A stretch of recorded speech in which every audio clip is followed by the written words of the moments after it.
O Senhor está tirando de você todos os medos. O Senhor está tocando. O teu ventre era um ventre improdutivo, por maldições genéticas. E o teu ventre vai ser um ventre de vida a partir de hoje. No dia de Deus,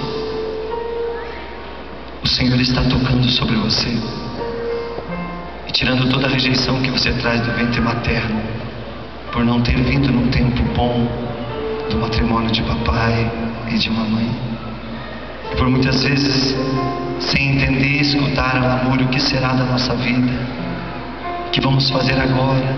Estou grávida. Oh, mulher, você descuidou. E isso por muitas vezes na tua vida tirou tua esperança. Mas hoje o Espírito Santo de Deus está pousando sobre ti. O Senhor está te dando o dom de milagres. Tua mão vai queimar depois do repouso no Espírito. E aonde você tocar, o milagre vai acontecer. Você acredita nisso? Então receba o Espírito Santo de Deus.